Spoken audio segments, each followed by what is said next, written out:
In business, the term halo effect references a customer's favoritism towards a line of products due to positive experiences with other products by the same brand. We've all seen a halo being used in religious imagery to depict the holiness of a person. The halo shines a light on the face of this person, and the assumption is that they are a good and worthy person. So similarly, a halo on your business makes everything you do feel good and worthy to a potential customer.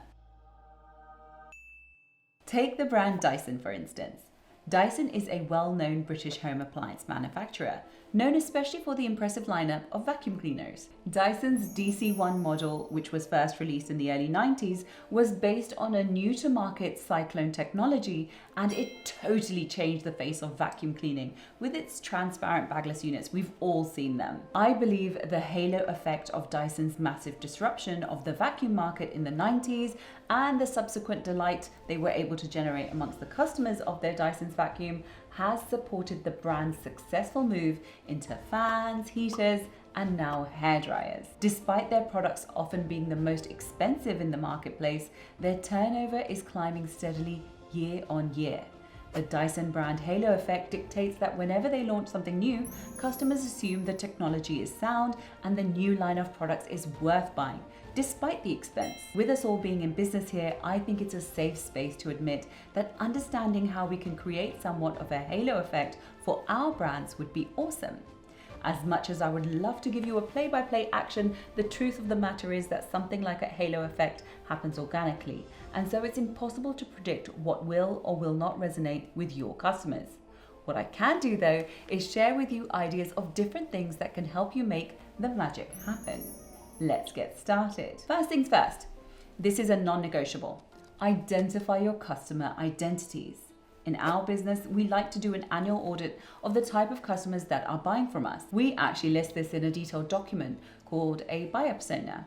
A buyer persona is essentially a profile of the type of customer your business has based on real data of your existing customers and market research. Buyer personas help you understand the customer type better and then pick the right marketing strategy to convert them. If you would like a more detailed video on drafting a buyer persona, then do let me know. I am sure I can make that happen. By cataloging all the different types of customers our business has, we can then apportion which top 3 customer types are generating the most revenue for the business and accordingly make our halo effect strategy based on those 3. Next, we divide the customer journey into 3 stages.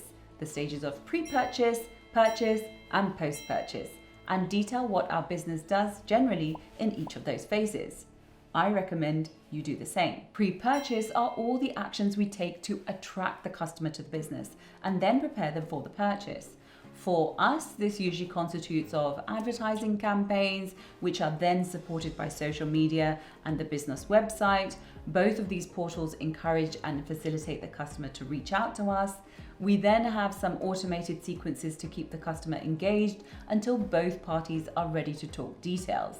We like to quote quickly and explain what has to happen for the customer to do a purchase. The purchase phase is all about concluding the agreement between the business and the customer, and the main business touch points here are signing up and paying for the service. Finally, we have the post-purchase phase.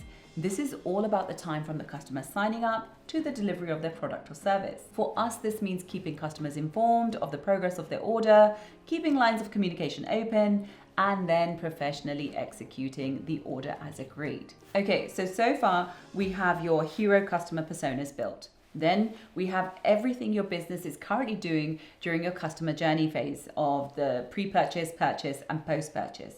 Now comes a part where we start crafting the different ways to attract your halo effect in your customer's point of view about you. First, look at your pre-purchase phase description and then at your buyer personas and audit your current business systems. I need you to honestly assess whether you are using your social media to differentiate your brand from others in your industry. Are your posts doing more than being just pretty pictures? Ideally, you want posts that educate or entertain your potential customer, because that's when you're leaving a lasting impression, which equates to a halo effect. Is your website taking your customer straight to the information that they're looking for in the smoothest possible way? And are your call to actions clear on your website? In case it's not obvious, the days of gallery pages and nonsensical copy on business websites are definitely over. Your potential customer is looking for information and wants to be guided to take the next step. Does your website do this? If so, your customer will feel seen and more comfortable with your brand. Ladies and gents, the halo effect. Next, is there regular exposure to social proof of your brand's work with other customers, whether this is in the form of testimonials, photographs, or videos of your work for other customers? When a customer sees that other people are enjoying the product, they may be more inclined to try out the product themselves. Or in other words, again, the halo effect. This is actually where celebrity or influencer endorsements fit in, by the way. A clever way for you to generate a halo effect is for your brand to extensively advertise a star product for your brand. For example, the iPhone is socially regarded as an amazing product. It actually creates a halo effect by enticing non-Apple consumers to purchase Apple products because of the iPhone's positive social recognition. What's the equivalent for the Apple iPhone for your brand? Next, you're going to want to audit your purchase and post-purchase phase. What's the consumer's user experience of interacting with your brand? Can you maybe do a mystery shop of the experience or ask an unconnected party to test the processes and share their impressions of the company? When you're doing this analysis, be sure to focus on the nebulous stuff like their emotions and feelings, because that's the level where the halo effect is created. Maybe get them to select emojis to explain their vibe rather than their words. Basically, we don't want them to intellectualize their answers. If that isn't possible, I would make a point of observing the tone of real customer conversations in your business. Are there little microaggressions in their tone? Are they irritated by the things you're doing?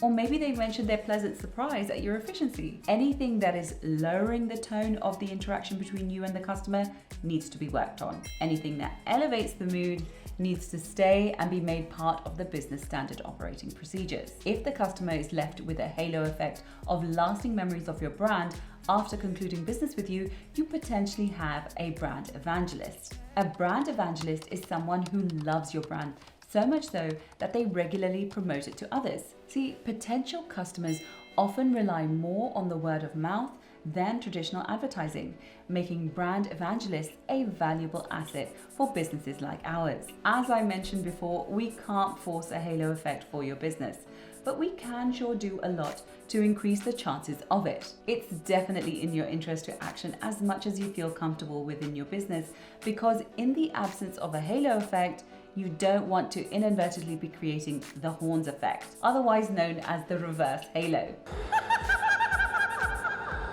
This occurs when our first impression of a business is negative. Pretty much like the halo effect, we are more likely to concentrate on only that first negative impression of the brand and subsequently find it very difficult to interact and buy from it. I don't know about you, but between the choice of a halo effect or the horns effect, I know what I want for my brand. See you in the next one. Hi, my name's Priyanka. Subscribe. Subscribe. Subscribe. I know you want to subscribe. Just subscribe.